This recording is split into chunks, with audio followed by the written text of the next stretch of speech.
وبالوالدين إحسانا إما يبلغن عندك الكبر أحدهما أو كلاهما فلا تقل لهما أف ولا تنهرهما وقل لهما قولا كريما واخفض لهما جناح الذل من الرحمة وقل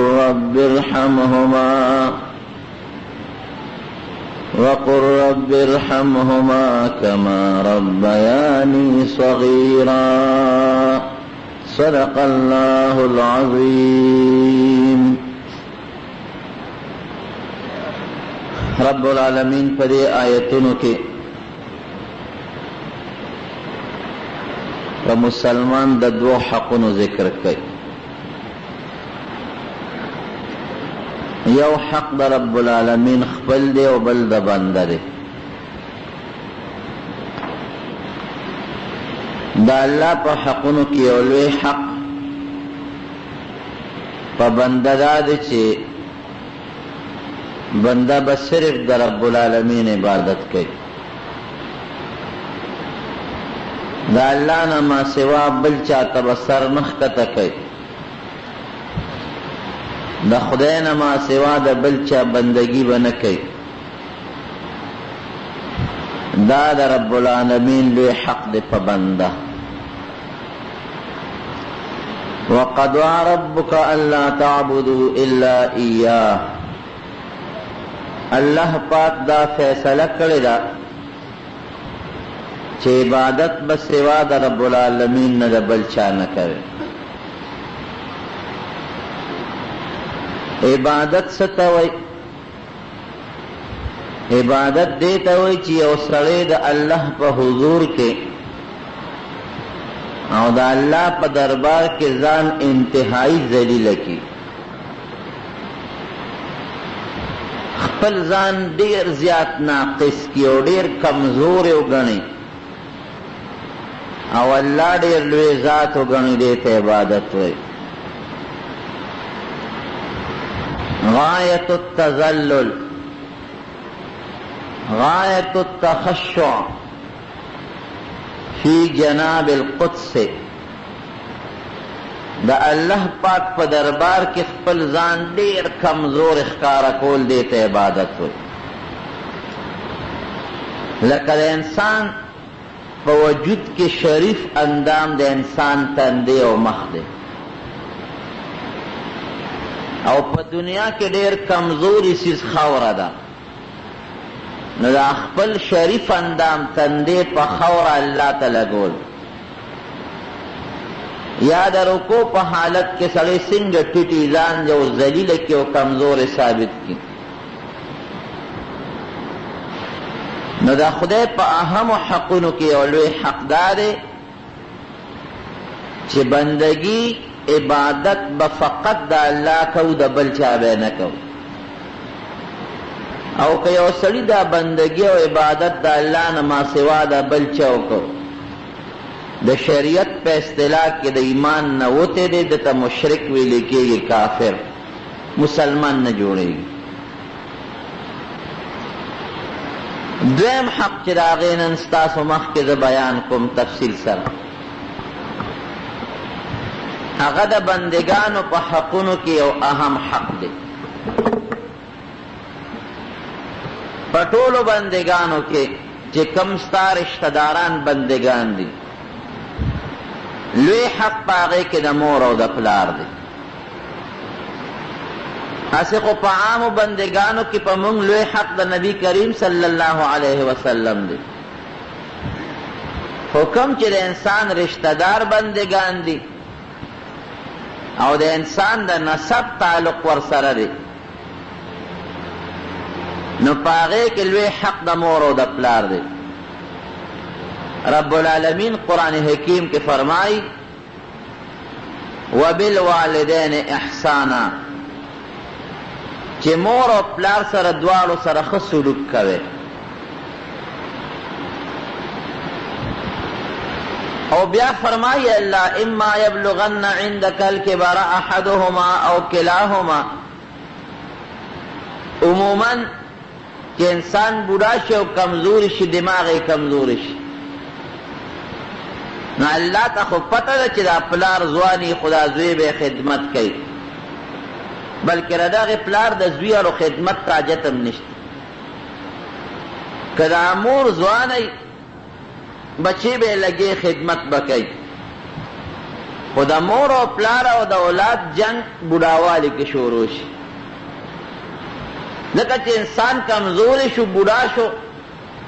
لکه څنګه چې رد لاسونه خپې اړاقي، لاس او خپې ظاهر کار نه کوي، غاښونه کمزور شي وځي، سترګې کمزور شي، غوږونه کمزور شي، ملا کمزور شي، ټیټه شي.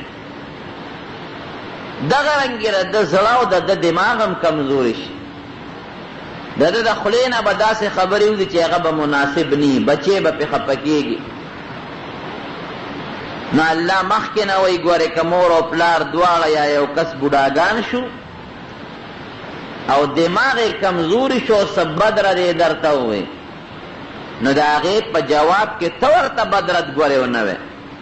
فلا تقل لهما اف ولا تنهرهما. هغه وهل او ټرکول خو ډېره لویه خبره ده. پام کوه چې د خولې نه ورته اف قدرې ونه باسې، ویې نه رټې، ویې نه شړې. وقل لهما قولا کریما. دواړو سره چې خبرې کوې نرمې خوږې پستې ورسره کوه. که هغې غوسه کېږي ته ورته مه غوسه کېږه، که هغه درته قار کوي ته نرمه خبره کوه. ورپسې الله فرمایي چې د الله په دربار کې ولا دعا غواړه. واحفظ لهما جناح الذل من الرحمت. ځان ورته کمزورې که چې هغه یو څپېړه وي بابا دا بله مه وه، که هغه راته یو څه ووایي نو ته ورته غلې شه ورته وخانده. او د الله په دربار کې ولا دعا وغواړه. وقل رب ارحمهما کما ربیاني صغیرا. خدای دې مور او پلار د ماشوم لوی کړی، رکوټ رب العالمین ته پې رحم وکړه، په مې رحم کړی ته پې رحم وکړه. نورونو مور او پلار دواړه نبی علیہ السلام فرمایي یو مقام کې هما جنتو کا، وی مور او پلار دواړه ستا جنت دي. او بل ځای فرمایي همدقلته چې نارو که ستا اورم دی، ستا دپاره د جنت د تلو ذریعه هم ده او د اور د تلو ذریعه هم ده. که دوی دې خوشحاله کړل او دعا یې درته وکړه نو د دې په برکت به جنت ته ځې. که دوی دې خفه کړل، غصه دې کړل، د دې په برکت به دوزخ ته ځې. یو بل حدیث کې راځي الجنت تحت اقدام الامهات، چې جنت د میندو د قدمونو لاندې دی. اوس د حدیث دا مقصد نه دی چې مور قدم اوچت کړي نو لاندې د جنت دروازه ده که نه ورننوځي به. د حدیث مقصد دا چې د مور او پلار د میندو خدمت کوه، خپې ورله چاپي کا، زور والا وکړه. او د انسان دا خپې چې دي د نورو اندامونو په نسبت یو کمزور اندام دی، خاورې سره لګي، خټو کې لګي، سوټو کې لګي، متیازو کې لګي. رب العالمین نبی علیہ السلام فرمایي چې رده دا کمزوري وجود د مور چې هغه خپې دی او سوټو او خټو کې لګي، د هغې احترام وکړه. د هغه کمزوري وجود د کمزوري اندام احترام یې وکړه. نبی علیہ السلام فرمایي نو خدای به د جنت ته ورسوي. یو لوی بزرگ تیر شوی دی عبدالرحمن صفوري رحمت الله علیه، هغه وی ما به ماسخوتن هر ماسخوتن مور له زور کو چاپی به مې وله کول، مور مې بوډی و ورته به ناست وم او په خپو به مې وله زور کو. وی یو ځل دا حدیث ما ته رامخکې شو چې الجنت تحت اقدام الامهات، جنت د میندو د قدمونو لاندې دی. نو ما ولا هغه چاپی کوله، زور مې وله کو. وی ما وی چې راشه د حدیث په دې ظاهر باندې عمل وکړه. دا خپله ګیره مې راواغېسته او د مور د خپو پورې مې ومږله. اگر چې د حدیث مقصد دا نه دی، خو ما د حدیث په دې ظاهر عمل وکړو، دا ګیره مې راواغېسته او د مور د خپې مې پې پاکې کړې. مور می اوده شوه، زه م اوده شوم. سار چې راغې درس ته یو شاګرد ورته وی وی صاحب بیګا مې په خوب کې لیدې، یو ډېر ښایسته خوب کې مې لیدې. وی څنګه دې لیدې په خوب کې؟ وی یو ډېر ښایسته باغ و، په هغې کې روان وې ګرځېدې او خوشحاله وې پکې چهل قدمي دې کوله، خو ستا په ږیره کې ملغلرې او یاقوت او مرجان و، هغې برېښنا کوله. د کاڼو د ملغلرو نه یې دا ږیره ډکه وه. عبدالرحمن صفوري رحمت الله علیه دا بزرګ ورته وایي دا عالم لوی جلیل القدر، وی دا خو تا ډېر ښایسته خوب ولید. وی دغه باغ چې تا پکې ولیدم دا جنت دی. سړی چې په خوب کې په دنیا کې سړی په باغ کې وویني دا د جنت نښه ده. شین شی سړی په خوب کې وویني، پاکې سپینې اوبه په خوب کې وویني، ګلونه وویني او د دنیا ښایسته میوه وویني، ډېرې پې خوشحاله شي، دا د جنت نشان او نښه ده. وی دا باغ چې تا پکې ولیدم دا خو د جنت نښه او نشان دی. وی صاحب ستا په دې ږیره کې چې دا ښایسته کاڼې او ملغلرې وې او رڼی کوله دا څه شي؟ وی دا ما بیګا د پیغمبر علیه السلام په حدیث عمل کړی دی، ما دا خپله ږیره د مور په خپو پورې مږلې ده، نو تا د جنت په باغ کې ولیدم او زما په ږیره کې چې دا کمې ملغلرې وې دا زما د مور د خپو هغه دوړې وې چې تا ته خدای د ملغلرو په شکل کې وښولې. هغه خاورې تا ته د ملغلرو او د یاقوت او مرجان د کاڼو په شکل کې، د رڼا والا کاڼو په شکل کې وښولې. دا حقیقت تیرونو د مور به ډېر خدمت کې د پلار په نسبت. یو صحابي د نبي علیه السلام نه تپوس کوي چې د خدای رسوله چا سره ښېګړه وکړم؟ من ابرو چا سره نیکي وکړم؟ وی امک مور سره ښېګړه وکړم. وی ثم من مور نه پس چا سره ښېګړه وکړم؟ وی امک مور سره وکړه. دوباره ورته فرمایي وی ثم من وی صاحب د مور نه پس بیا چا سره ښېګړه وکړم؟ وی امک بیا ورته وی مور سره. وی صاحب دې نه پس وی اباکا. درې ځله نبي علیه السلام د مور نوم اخیستی دی او څلورم ځل باندې د پلار نوم اخیستی دی. ولې؟ ځکه مور د پلار په نسبت ډېره محتاج او مجبوره وي. د پلار خو به بار خدمت هم وکړي، ځان له پیسې به پیدا کړي، کني پردی اجره کې به کښېني، یار دوست ته به لاړ شي، نو مور به دې کم خوازي. د مور حق د پلار په نسبت دا په بچي بیا زیات دی. نو د مور او د پلار د دواړو احترام په انسان لازم دی چې د مور او د پلار خیال او احترام بساتي. په بخاري شریف کې یو واقع ذکر کوي امام بخاري رحمت الله علیه او د پیغمبر علیه السلام د مبارک خولې واقعه ده. نبی علیہ السلام فرمائی بن اسرائیل کی یو ډېر لوی بزرګ تیر شوی دی، جوریج د هغه نوم. هغه زمانه کې خو رهبانیت جایز و، نو یو سړی به لاړ ځنګل ته او ځنګل کې به یې دال له جونګړه جوړه کړه، په هغې کې به یې د الله عبادت کړو. دغه رهبانیت زمونږ په امت کې منع دی. اوس به یو سړی په غرونو په غارونو په جونګړو کې عبادت نه کوي، د جمع مونځ له به جومات ته ځي. که ځان له یو ځای کې یو سړی لګیا د عبادت کوي او د جمع مونځ ته فوت کېږي، هغه عبادت کې دومره کمال نشته لکه څومره کمال چې د جمع په دې مانځه کې دی. لیکن هغه زمانه کې خو رهبانیت جایز و. لویه بزرګي به دا وه چې یو سړی به ځنګل ته لاړ او پټ به په جونګړه کې ناست او د خدای عبادت پې کوم، یا غار کې به دیره و د الله عبادت پې کوم. نبی کریم صلی الله علیه وسلم فرمایي یو ځل ورته مور آواز وکړ، اے جوریج یا جوریج دې خوا راشه. ده په دې اړه کې سوچ وکړه چې زه د خدای مونځ وکړم او که مور له ورشم. یو خوا مور اواز کوي، بل خوا الله ته ولاړې. ګوره د دنیا کار نو الله ته ولاړو. زه یاره وی مور له به وروسته ورشم، د خدای دا مونځ پکار دی. مونځ باندې ولاړ دی، مور ورته بیا اواز وکړې، ای جوریجه دې خوا راشه. بیا دې پړه کې سوچ کوي چې مونځ وکړم او که دې مور له ورشم. زه یاره وی د خدای حق مخکې د مور سره به ګورو، د مور سخت ضرورت و، دا نفل خو د وروسته هم کولی شي. په درېیم ځل ورته بیا مور اواز وکړې، ای جوریجه دې خوا راشه. بیا دې پړه کې وایي چې یاره دا مونځ د خدای حق دی، دا مونځ به وکړم، مور به خپل کار کوي. مور ورته خیرې وکړې، وی جریجه اله دې خدای مړ کړه چې خدای د زناکارو ښځو مخونه درته وښیي. مطلب دا چې خدای دې بدنام. یو نیک سړی چې د زناکارې ښځې مخ ته ګوري، خدا د بدنامۍ خبره. مور ته لاړه. هغه علاقه کې ګوره د دیندارو خلکو خو د دنیا دشمنان نه او خلک په قسم قسم الزامونه هم لګوي. یوه جینۍ وه چې هغې به ګډه چیلۍ سرولې، هغې نه چېته بدعملي شوې وه او د هغې په وجه باندې د هغې یو ماشوم جوړ شوی. چې ماشوم یې پیدا شو، خلکو راګیره کړه، وایي دا ماشوم د کوم ځای؟ ته خو واده کړې ښځه نه، دا بچې د کوم ځای نه راغی؟ هغې وایي دا دغه ځنګل کې جونګړه کې چې کوم زبرګ دی دا د ده نه پیدا دی. الزام یې پې ولګاو. خلک رالل او ده ته وایي ښه ته دا جونګړه کې دې دپاره دی، دا تسبیح دې دپاره اړی. ګوره تحقیق خو زمونږ د خلکو وروستي او خبره مخکې. وی لکه سپي دی نه غوږ وتښتو، خپل غوږ ته نه ګوري او سپي پسې منډې وایي.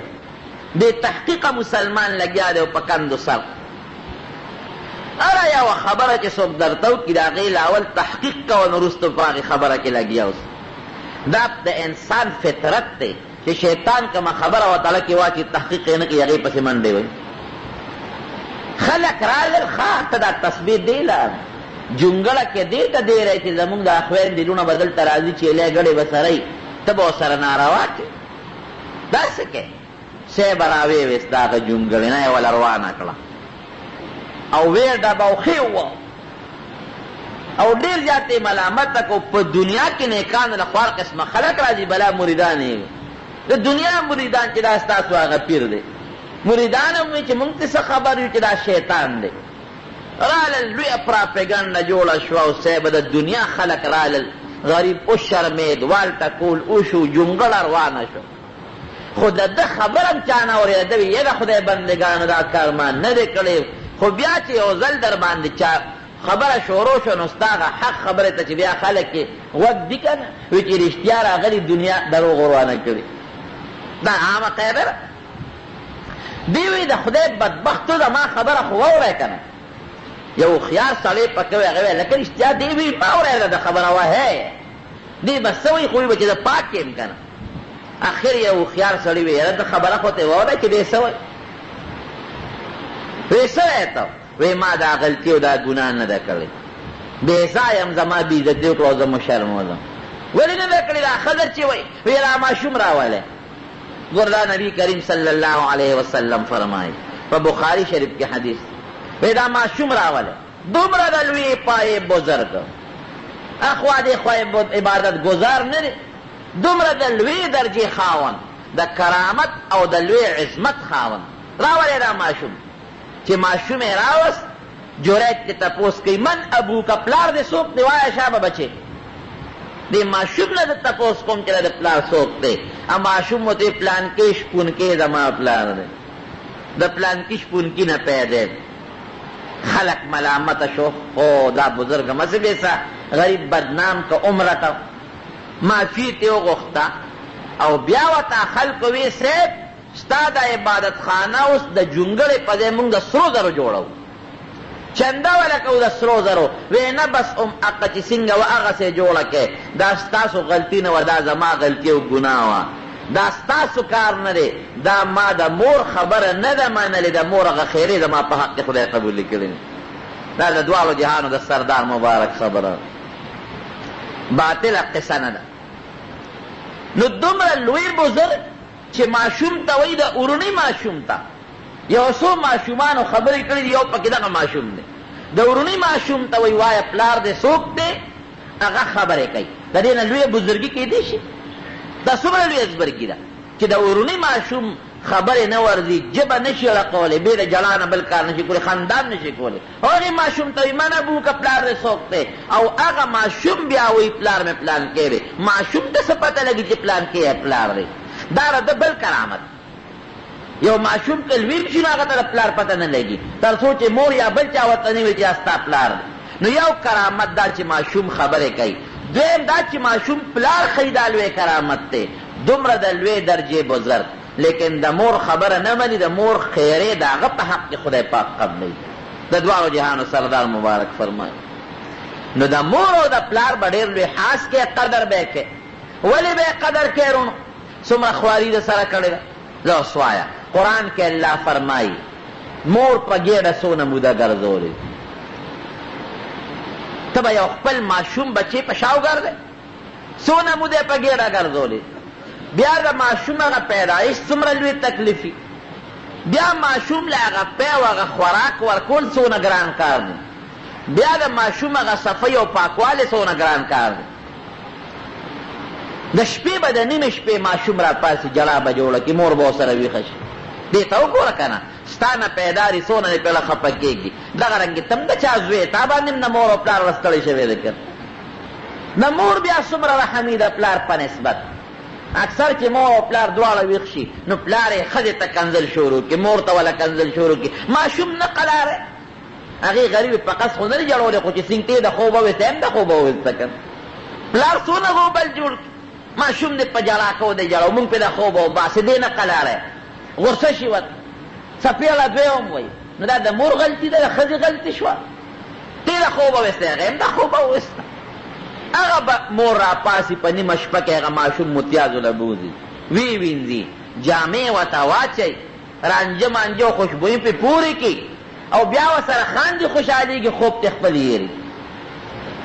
د پلار د ماشوم د بولو نه نفرتي، پلار د ماشوم او دسماتې له ګوتې نه وړي او مور ولا هغه او دسماتې پر خپلو لاسونو باندې وینځي. دومره خیال او دومره ګزاره کوي د مور د بچي سره. بیا چې کله د پیو نه پرې کوي هغه څومره تکلیفې په مور، بیا چې دې ماشوم د مور سره یې څونه غم او څونه فکر دی، پلار سره یې دونه فکر نه لکه څومره فکر یې چې مور سره. ټیک د پلار هم لګیا د خدمت کوي، دا حرام او حلال چې را جمع کوي دا څوک را جمع کوي؟ دا پلار را جمع کوي. منډې سر د شپې منډه او د ورځې منډه، کله یو خوا کله بل خوا. پلار د بار خدمت کوي او مور ولا د کور خدمت کوي د بچي لپاره. د دې وجې نه رب العالمین د مور او پلار حق په بچي باندې ایښی دی. دا د مور او پلار حق دی چې پوره کوي. یو تابعي تېر شوی دی خیر التابعین او په مشکات شریف کې په دې اخیري ابوابو کې د هغه ذکر دی. اویس قرني رحمت الله علیه نبی کریم صلی الله علیه وسلم یو ځل په خپله فرمایي، وی په یمن کې یو سړی دی،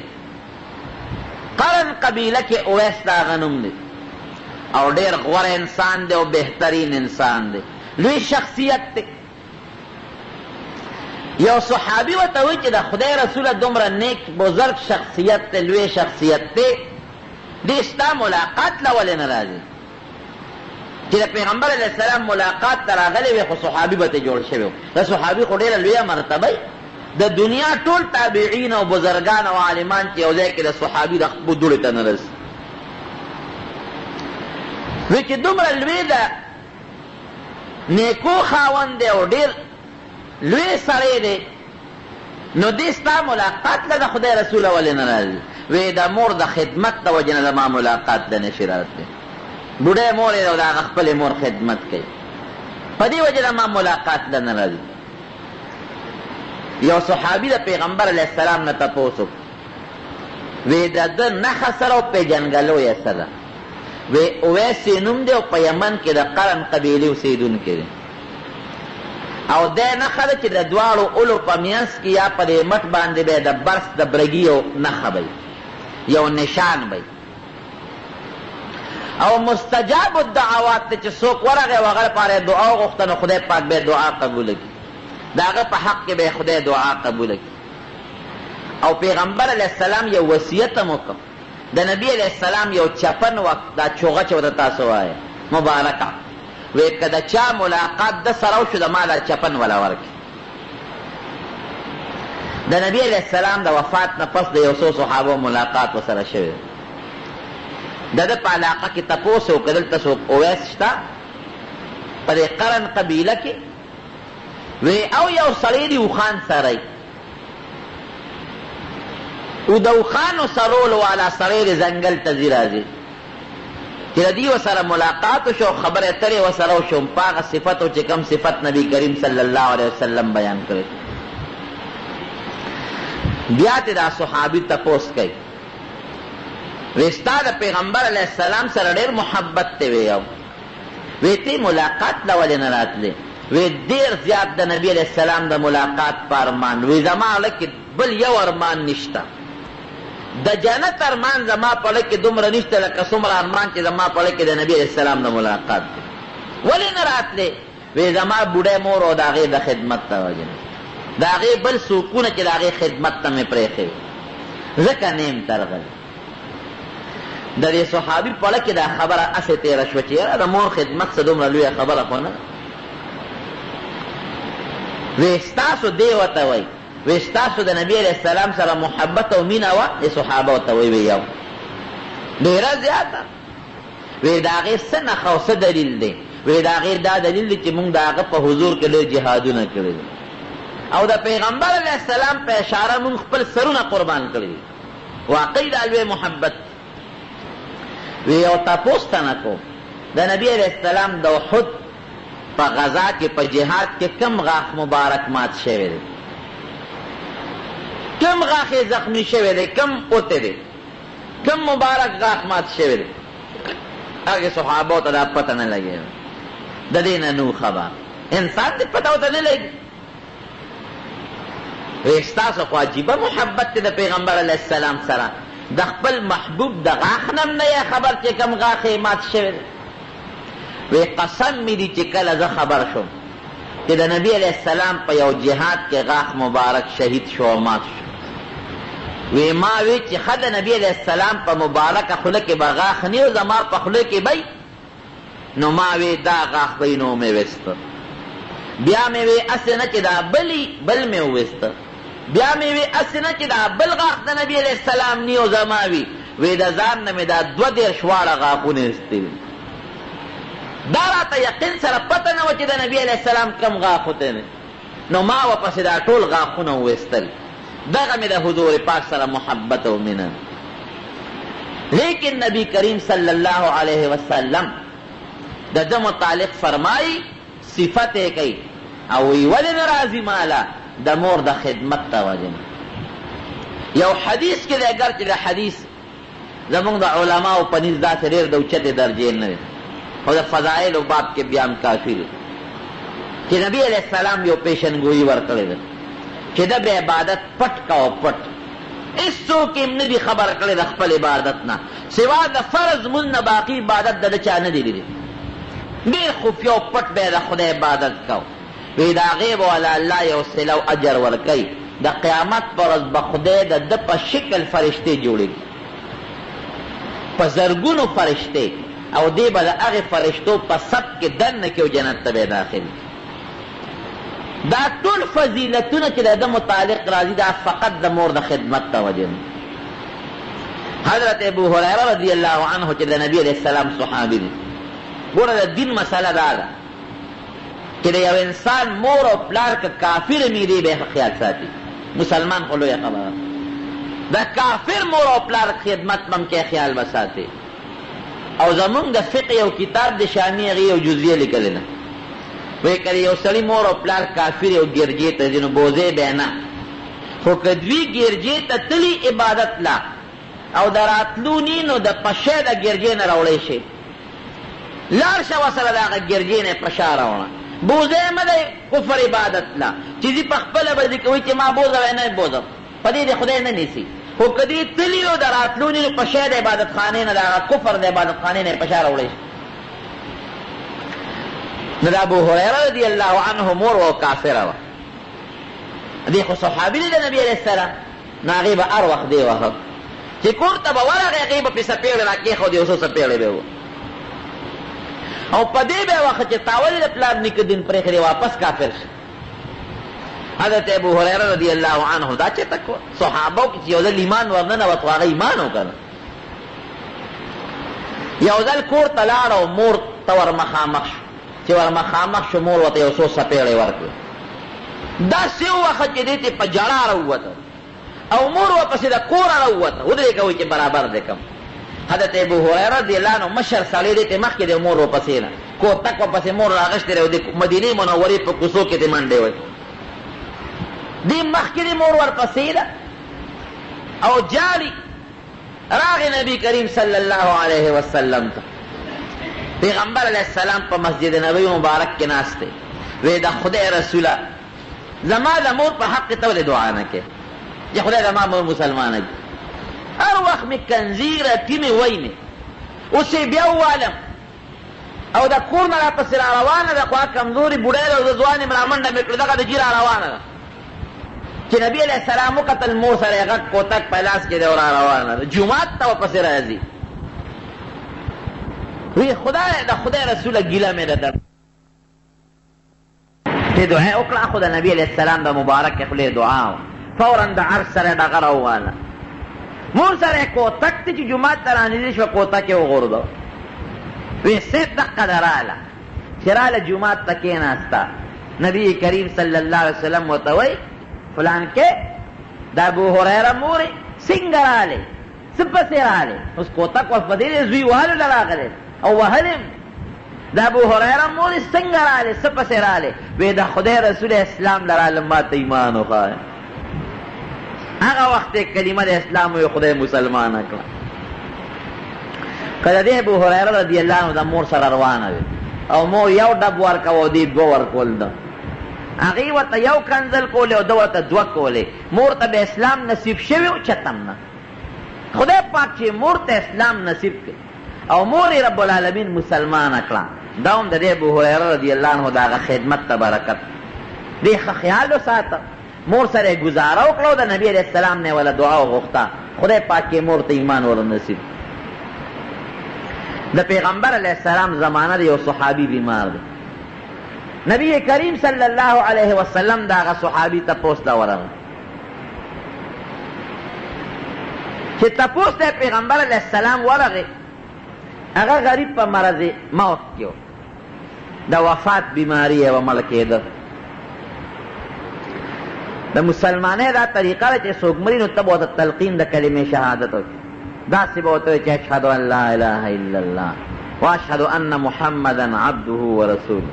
دا به ورته نه وایي چې شابه دا کلمه ووایه څه پته لګي دغې وخت کې یو په سړي سخت دی که دې وایي چې نه وې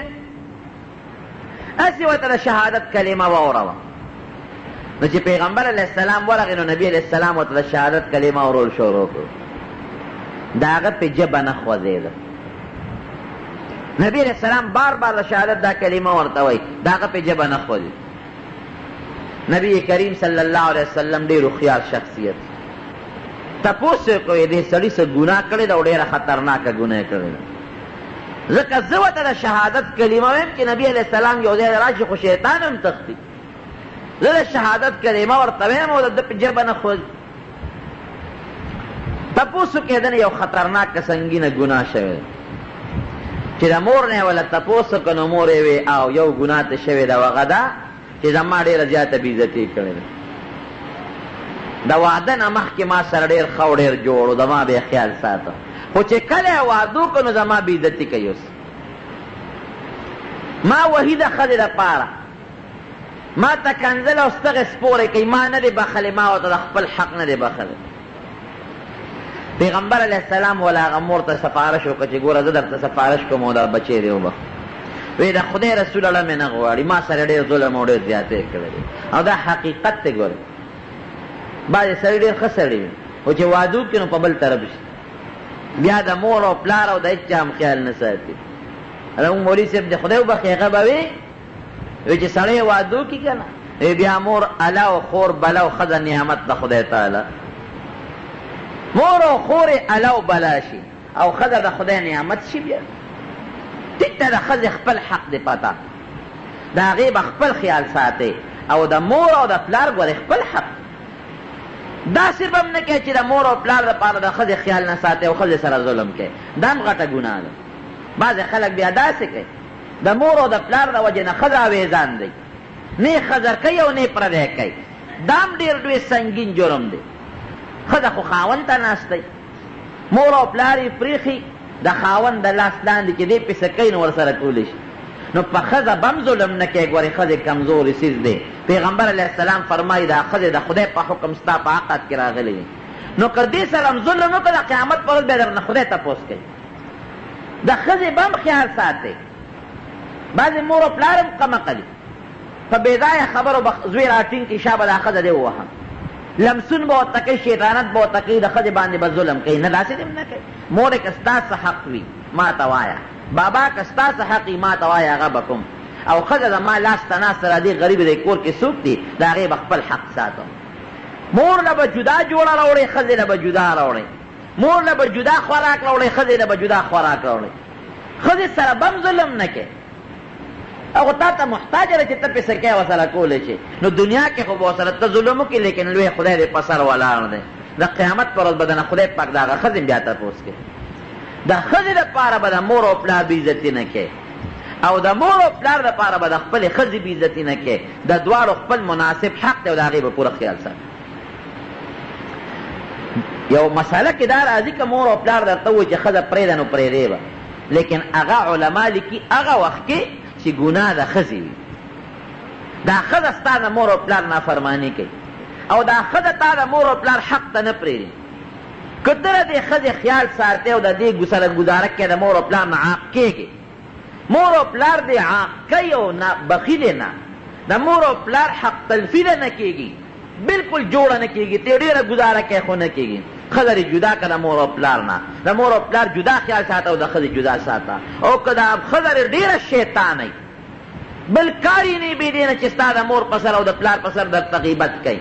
او د مور او پلار نه دې زړه توروي، نو بیا دغه ښځه لر کوه خوشې کوه. که داسې نه ګزاره په یو کور کې کېږي نو کوه، که په یو کور کې نه کېږي د ښځې در باندې دا حق دی چې کور به ورته جدا کوې. ځان له کور او کوټه والا ورکه، د ښځې خپل خیال ساته او د مور او پلار خپل خیال ساته. زمونږ د پښتنو خدای او مزاج دی که چې وادي نه کړی نو مور او پلار په سر ګرځوي. بابا ته خو زما پلار یې که نه، ستا په ما ډېر لوی حق دی. مورې ستا دپاره به زه سل او زر ښځې خو قربان کړم. ښځه سي مور او پلار نه پیدا کېږي، ښځې د روپۍ شر دا خبرې به کوي.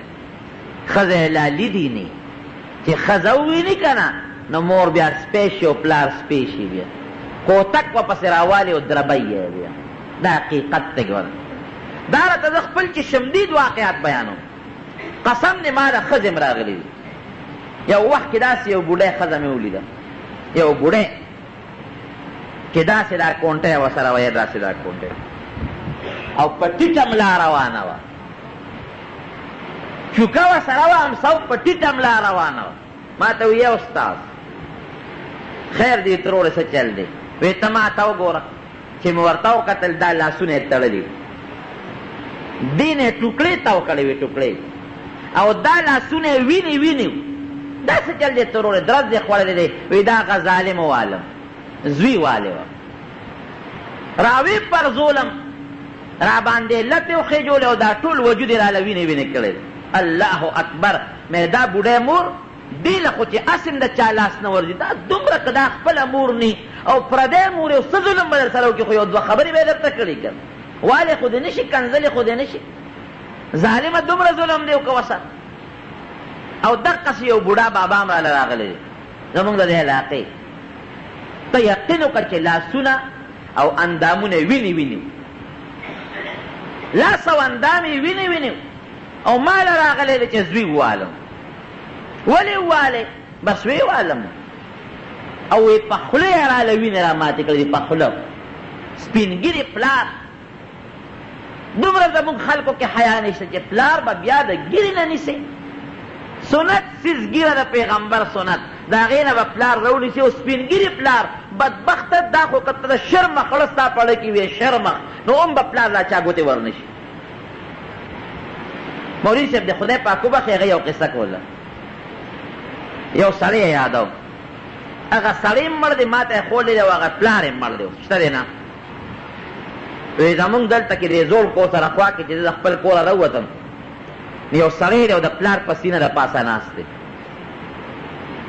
یقین وکوئ لټې وله ورکوي،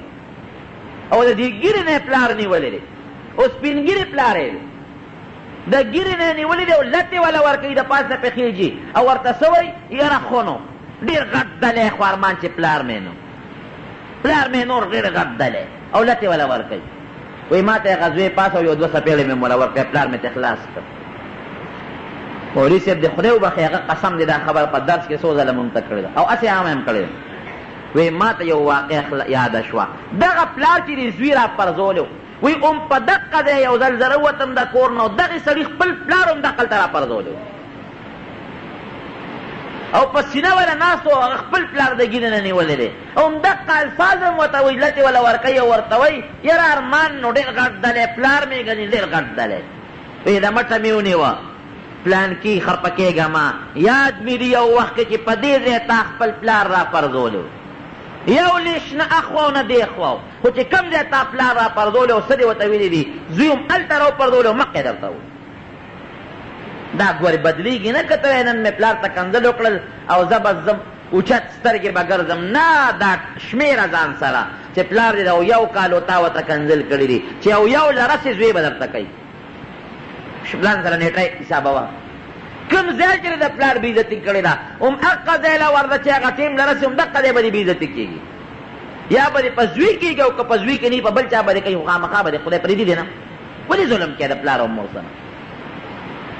څه به درته مور او پلار یو دوه خبرې به درته وکړي ستا دپاره به کې کې به هم ستا خیر وي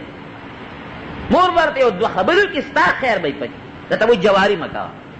درته به وایي ګناه مه کوه درته به وایي یاره عزت کوه مونځ کوه دا به درته وایي نور به درته څه وایي مونږ خو بېځایه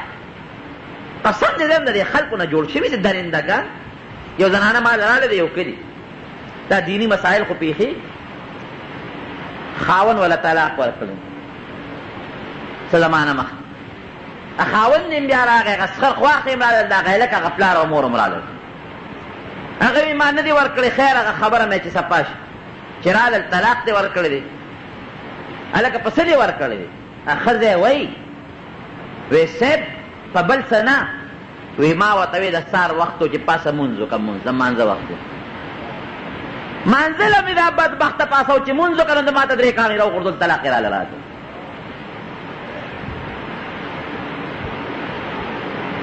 داسې زمونږ وطن دی دومره جذبات دومره ظلم او دومره زیاتې مور او پلار سره ظلم ښځې سره ظلم خویندو سره ظلم وروڼو سره ظلم ګاونډي سره ظلم د دې تپوس به رب العالمین د قیامت پر ورځ کوي قیامت میدان کې به خدای تپوس کوي خدای پاک دا خبرې پرېږدي نه د ظلم بدل به نه خدای خامخا دې پرېږدي درته نه نو یو بزرګ واقعه ذکر کوي چې حج له روان و حج له مور ورته بچې حج له مه ځه زه بیمار یم او ستا خدمت ته محتاج یم چې زه مړه شم او بیا د هغې نه پس حج لرم کال یې ورته قضا کړ بل کال له بیا ورته مور وایي بچې حج له مه ځه او زه بیمار یم زما خدمت به څوک کوي بل به څوک ستا نه بغیر شته دی نه بیا پاتې شو په 3 کال ورته بیا وایي دا زوی وایي مور حج له ځم وایي بچې ما سره څه کوي زه خو ډېره زیاته کمزور یم زما خدمت به څوک کوي زه مورې وي ته به نه مرې نو زه څه وکړم حج به نه کوم څه ګوره دا اوس هغه بېنیټې جاهل شیخ جاهل چې ورته وایي علم نه او د دین نه نی خبر هغه بې علمه شیخي چې ده نو هغه هم تاسو ته معلوم وي څه ناڅه به ځان د دین نه خبره روان شو حج ته چې ته مرې نه مرې مونږ د سره څوک ده به د خپل حج نه کوم یو قافله کې لاړ دا ګاډي ماډي هغه زمانه کې خو نو بیا د قافلې یو علاقه باندې تلل په یو کلي هلته کې یو ځای کې دمه راله چې دمې راله یو سړي غلا وکړه د چانشي پټ که غل مخکې دی او خلک په پسې دي غل دې جومات ته ننوت جومات کې ګڼه ګوڼه ده اوس دا نیک سړی چې دا د مور نه بې اجازته حج ته روانه دی اوس غریب په مانځه ولاړ په خپلو نفلو غل پر خلکو کې ګډوډ شو هغې رالل دې کلک د مټه ونیو اوس دې غلا وکړه او بیا د خدای کور لره وتښتېدې لا منځونو باندې بیا ولاړې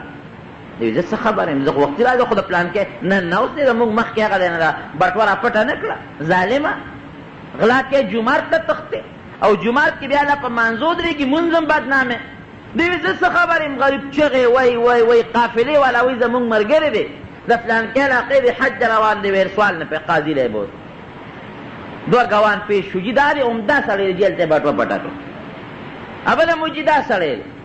قاضي وی هو د خو ډېر لوی جرم کړی دی حج له روان دی په غلا جنون لګي پیسې غلا کوي لاس ته پرې کوي هغه لاس والا دی مړی ته بیا ویزان کوي مخ والا تور کوي په خرې سور کوي او په بازار کې چکر ورکوي چې څوک غلا کوي دغه به سزا د غریب کوم ځای منلی کېږي چې ګواه در باندې راغی بیا څه کېږي لاس یې ترې پرې مخې والا تور کو په خرې سور کو او بازار کې والا چکر ورکوي چې څوک غلا کوي دغه به سزا هغه پرې کړی لاس یې والا دی غاړې ته ویزان کړی چې هغې دا چغې وایي نو دی وایي د ما یو چغې ته م غوږ کېږي اواز ته غوږ کېږي هغې چپ شه غله وی نه نه ما یو خبره خو واوری که نه یو سړی و خیال وی د ده واوری چې دی څه وایي دا آواز وکړه وی چې څوک د مور د اجازت نه بغیر حج ته ځي نو دا به سزا غلا مې قسم په خدای کې کړي نږدې شوی م نیم خو بس دا د مور هغه مور مې دغسې پرېښوده زه حج ته روان شوم نو زما آواز دا دی چې څوک د مور نه بې اجازته حج ته ځي نو دغه به سزا او د دین مسله هم دا ده که په یو سړي حج فرض وي او د مور یا پلار بوډاګان دي یا یو یا دواړه او د هغې د خدمت څه نه نو دی د تاخیر وکړي هله د حج وکړي چې د هغه مور د خدمت یې څوک پیدا شي یا د دنیا نه بلې دنیا ته لاړ شي حضرت موسی علیه السلام د خدای جلیل القدر پیغمبر دی یو ځل یې د الله نه تپوس وکړ وی خدای ما سره زما د جنت ملګری وښایه هغه کس راته وښایه چې کوم جنت کې ما سره ملګري وی په پلانکي کلي کې پلانکې قصاب به تا سره جنت کې ملګري دنیا کې چې دا څنګه یو بل سره دوستانه تعلقات دي اخرت کې به هم دغسې بعضې ملګري یو بل سره تعلقات لري حضرت موسی علیه السلام هغه کلي ته لاړ چې لاړ تپوس یې وکړ هغې قصاب وی هغه دوکان باندې ناست چې ورغی قصاب په دوکان لګیا دی خپله غوښه خرڅوي دی ورته بار ودرېد چې هغه غوښه خرڅه کړه لږه غوندې پاتې شوه نو هغه لږه غوندې غوښه یو تیلی کې واچوله دوکان یې بند کړه روان شو حضرت موسی علیه السلام ورته وی وروره زه میلمه ما ځان سره میلمه کولی شي بېګاله شپې ته هغه وی او ډېره ښه ده زه چې کور ته یې بوت چې بویه ته موسی علیه السلام فرمایي دی کور ته دننه کړو چې کور کې مې وکتل یو دی یو بل انسان دی نور څوک نشته وی ما ته وی دلته کښېنه زه یو ځای کټ کې کښېنولو وی دی لاړ هغه غوښه یې پرې کړه یو کټوی کې یې واچولو اور یې ورپسې بل وی بیا یو زانګو وه هغې زانګو له ورغې او په هغې کې یو بنیادم پروت دی هغې ترې اوچت اوبې ګرمې کړې هغه بنیادم یې پې پاک ولمبو او خشته ښکلې پاکې جامې هغه بنیادم ته واچولې او خوشبویي پې پورې کړه او بیا هغه بنیادم انسان راواغېشت او هغه زانګو کې واپس سملو او ورغې هغه غوښه پخ شوې وه د هغې خوروی راواغېشت او په دې خوله کې ورته لږه لږه واچول هغه انسان یې موړ کړ چې موړ یې که هغه انسان دا لاس اوچت کړ او خوله یې وخوځوله بیا ما له راغې باقي ډوډۍ راوړم او د په شریکه وخوړه وایي ما دې تپوس وکړه چې وروره تا نه دا تپوس کوم ستا نوم څه دی وایي نوم خو یې راته هغه واغې چې کوم ما ته خدای ښولی و چې دا به د جنت کې ملګري وایي مې چې دا بنیادم څوک دی وایي دا زما مور ده دا ته څه کوې دې مور سره وایي بس دقه مې یو مور ده او یو زین د دې مور زه خدمت کوم دا د ګرځېدو نه ده شله ده زه دقه خدمت کوم چې سار وختي د خوبه پاسم د دې پاکوالی وکړم دا ولامبم پاکې جامې ورته واچوم خوشبویي پې پورې کړم او ښوروا وله خوله کې ورکړم مړی کړم او چې کله ماسخوتن د دوکان نه راشم نو بیا هم دغه خپل کار کوم د مور صفا کوم پاکوم جامې ورته اچوم او ښوروا وله ورکوم دا زما ډیوټي ده وی ما ورته وی چې تا نه یو تپوس کوم دا مور چې تا مړک له دې څه خوله وخوځولو او لاس یې پورته کړل معلومېږي دا چې دعا یې درته کړې ده څه دعا یې درته وکړه اوس وی ما پېژنې نه چې زه څوک یم وی ما ته وی چې دا د ما مور ده صرف یوه دوا ده دا ما ته کوي بله دعا نه کوي په ژوند کې یو دعا کوي وی مې چې هغه څه دعا نه وی دا وی چې خدای د موسی د بني اسرائیلو د موسی پیغمبر سره په جنت کې ملګری کړه دقه یوه دعا راته کوي نور هېڅ راته نه خدای دې وبخه نه بل بوډۍ مور مې ده هم دغه راته وایي حضرت موسی علیه السلام ورته ما پېژنې وی نه وی ده د بني اسرائیلو پیغمبر موسی مې نوم دی او ما د الله نه تپوس کړی دی چې ما ته زما د جنت ملګری وښایه نو خدای راته ته ښودی ستا د مور دعا ستا په حق کې قبوله ده او دا د نبي علیه السلام حدیث هم دی ګورې ښه په بخاری شریف کې مشته او په ترمذی شریف کې مشته چې یو څو دعاګانې خدای قبلی. یو دعا پکې د مور او پلار غایبانه دعا ده چې د بچي دپاره کوي. مور او پلار چې بچي ته دعا کوي خدای پاک د هغې بچي دپاره یې قبلی. نو د مور او پلار به ډېر احترام کوي، عزت او خیال به یې ساتي، قدر به یې کوي. او که کم انسان د مور او پلار قدر او عزت ونه کړ، مور او پلار ته خپه لاړل د دنیا نه، دا مسله واوره دنیا کې به رزق مخکې و دی به ورپسې وي، رزق به یې تنګي. دا د دین مسله اوو پشتو پورې به په اولاد کې دقه اثر چلیږي، تر اوو پشتو پورې به اولاد داسې وي ذلیله به. او که یو سړی وایي چې د ما نه خو مور او پلار خپه تلي دي، اوس به څه کوم؟ خو مړه دي. د دین مسله دا چې قبر لري ولا بار بار دي، قبر لري ولا ډېر دي، او د خدای په دربار کې دعاګانې ولا غواړي، دعا دې ولا غواړي، قبر لدی دي، خیرات او صدقه دې کوي، مور پلار پسې د هغې ثواب بخي، د هغې حقوق نه به خدای وساتي. یو بله مسله واوره، بعضې وخت مور او پلار بچي سره زیاتی او ظلم کوي. یو بچی دی، دوه زامن دي د یو سړي مثلا، یو مالدار دی او بل غریب دی. مالدار د مور او پلار ښه خیال ساتي، هغه غریب یې هغسې خیال نشي ساتلی، نو مور او پلار ظلم کوي، دی غریب زوی ته خیرې کوي. دا هم یاد وساته، که بې ځایه دې بچي ته خیرې وکړې د قیامت پر ورځ به خدای تا نه تپوس کوي. دا به نه وی چې ملا صاحب خو نن تقریر وکړو د مور او پلار حق یې بیان کړ، او زوی پسې ونښلې، زوی سره ظلم او زیاتې شروع کړي، انګور سره ظلم او زیاتې شروع کړي، تا نه به خدای تپوس کوي که بچي سره دې بې ځایه ظلم وکړي. د قیامت لویه ورځ شته. اوس که مثلا یو سړی دی، هغه د خپل مور او پلار ښه قدر او ښه خیال ساتي، ښه عزت یې کوي، ښه خیال یې ساتي او ښه قدر یې کوي، او دا مور ظلم کوي، دا پلار ظلم کوي، او هسې ورته وایي چې ما نه یې بخلې، ما عاق کړی، نو په دې ولې بچی نه عاق کېږي. ښه، په دې مسله ځان پوه کړي. که دې بچي د مور او پلار نافرماني وکړه، یا عاق شو د خدای په نزد، او که دې بچي د مور او پلار نافرماني ونه کړه، دې یې ښه قدر او عزت کوي، پلار یې لیونی دی، مور یې لیونی دی، هسې به څه ورته عاق کوي، نو په دې نه عاق کېږي. دا عاقوالی ستا خپل صفت دی، دا د مور او پلار صفت نه دی، دا ستا صفت دی. که تا د مور او پلار قدر وکړو، خیال دې ساته د خپل وس مطابق، بلکل پې نه عاق کېږي. او که د مور او پلار بې قدري کې، نو که هغه راته ویم چې بچې درته کوي، خو تی بې قدري کې، نو عاق شوې. د مور او پلار به پوره خیال ساتي. نو خبره مې دې پورې کوله چې نبی کریم صلی الله علیه مور او پلار پسې خوشحالېږي، ټول عمر لګیا اوسه، د مور بېعزتي وکړه، په معمولي څیز باندې ګورې مور او پلار خوشحالېږي. نو هغه حدیث مې درته وی چې نبی کریم صلی الله علیه وسلم وی څه چلی کړی دی، مور یې وی زه خفه کړی، د واده نه مخکې د ما خیال ساتو چې واده یې کړی، زه خفه کړی، ما نه دی بخلي. وی زه راته سپارش کوم دا بچی دی وبخ. وی د خدای رسول ډېر زیات ډېر راله دردولی دی،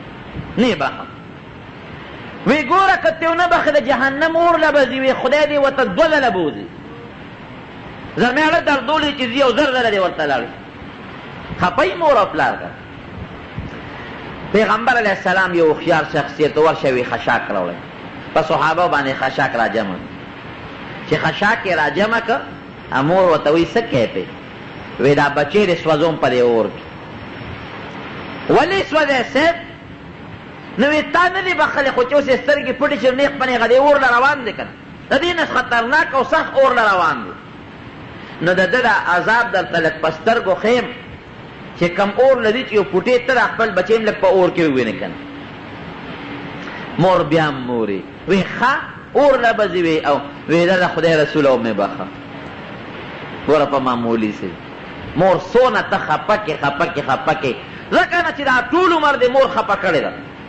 ته یوه کیله یو څه بېګا ده شپې او مور ته سپینه کا، وی مور یې دا کیله واله چې څونه دعاګانې درته کوي. یوه کیله د اتانو ده یا د 1 روپۍ ده، یو بیکاره غوندې سیب والا سخا او مور له یو څه مورې دا مې دله راوړی دی، یقین وکړه په خپله به یې ونه خورې او ستا په بچو به یې وخوري. وګورئ تجربه وکړئ تاسو، مور او پلار له میوه یو څه په خپله به یې نه خوري او ستا په بچو به یې خوري. په لږ څیز مور او پلار خوشحالېږي. ماسخوتن ورته کښېنه لږ زور وله وکړه، چاپي وله وکړه، مور سره کښېنه لږه چاپي وله وکړه، او د 1 روپۍ یوه کیله وله سپینه کو مور له ورکه مور یې نه دا واله هغه نیمه څښا کیله وله ورکه ته ګوره ټوله شپه به پاسې او بچي ته به دعاګانې کوي دا د مور او پلار رحمي پړه کې او ردي خو نن تمه ده مولانا روم صاحب رحمت الله علیه یو واقع لیکلې ده و یو ځای کې یو سړی او پلار ورسره ناست و دا پلار یې بوډا د سپینګري د زوی ته وایي وایي داسې مخامخ په دیوال د پاسه یو کارغه ناست دا پلار وایي د زوی ته بچې داسې دي وایي کارغه دی وایي بچې څه دي وایي کارغه بیا ورته وایي وایي بچې څه دي وایي کارغه دی که غوسه شو دا پلار غلی شو وایي بچې دا په دیوال څه دي وایي په سترګو ړوند خو نه یې 20 ځله مې درته وایي کارغه دی که نه پلار ورته وایي بچې ستا نه مخکې مالي دی خو چې دلته کېناستو نو ما ته یو واقع را یاده شوه وایي دقسې ته زما په غېږ کې وې ماشوم وې او یو کارغه راغی په دیوال کېناست او تا ما ته بابا دا څه دي ما وې کارغه دی بیا دې وې بابا څه دي ما وې کارغه دی او تا څو ځله ما نه تپوس وکړو چې تا به وې بابا څه دي نو ما به دله خوله ښکلوله خوشحالېدم چې زوی ما سره خبرې کوي او نن که مې د 4م ځل نه دنه زیات تپوس کوو نو کوتک ته دې ګوتې کولو دا حقیقت دی ګوره څومره ګزاره مور او پلار د بچي سره کوي او بچې پې څونه رحم کوي بې د کوتک نه بل څیز لاس کې نه چې ورشي بار به یارانو دوستانو سره ګپې شپې به او خندا خوندي به خو چې مور او پلار ته وګوري زمرې به یې د برېتو نه تړلي حدیث کې څه راځي د پیغمبر علیه السلام خبره ومنئ دی کې هم خیر دی وایي چې کوم انسان کور ته ننوت او مور ته یا پلار ته په خوشحاله نظر داسې وکتل داسې د خوشحاله نظر باندې خدای پاک یو روایت کې د حج ذکر دی بلکې د حج او د عمرې الله به په یو نظر دی بچي لا چې دا مور او پلار ته په خوشحاله نظر وکتل په دې یو نظر به له خدای د قبول شوي حج او د عمرې ثواب ورکړي څومره لوی اجر دی پکې یو نظر باندې موږ څه چل کوو بار به خوشحاله یو خو چې مور ته وګورو تندې به م راتریو کړي و دا غریبانه کوټې ته وتل چې پلار ته وګورو تندې به م ورته 15 ګونجي کړي غریبانه روان شي لاره دې زمانې تهذیب والا مخلوق تعلیم یافته مخلوق چې دا غټ تعلیم والی د هغه چې میلمانه راشي صاحبه بابا غریب یې ګیا لتلی دی او پنډې راوړی دی کور کې یې غورځولی دی جامې یې شتېدلې دي دا څوک و دا پنډ کې دا زمونږ د میخو مزدور دی بیا په هغه خپل پلار شرمېږي پلار ته وایي پلار ورته وایي بچې ستا دفتر کم دی بابا ته کښېنه هلته ته څه کوې مه راځه شرمېږي په هغه پلار چې ورسره په مجلس کې کښېني دا خو عامې خبرې دي مونږ ته پته ده په هغه خپل پلار په پلار ولې شرمېږي په پلار چې کوم زوی شرمېږي دا حرمونه دي دا سیل نه دی په مور چې کوم بچې شرمېږي دا حرمونه دی سیل نه دی د مور او پلار به قدر کې عزت پکې احترام پکې لاسونه وله ښکل کا ته ګوره دنیا به در پسې و ته به دې مخکې منډې وې دنیا به دې مخې خیرت به دې مخې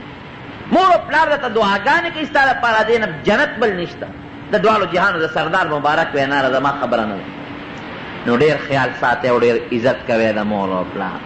او که د مور او پلار قدر او عزت مو نه کړ دنیا کې به م رزق مخکې ته به واپسې روزي به دې په قسمت کې نه او آخرت خو یې ډېره تبې خدای پاک دې مونږ ټول لا دې توفیق راکړي چې د مور او پلار خدمت وکړي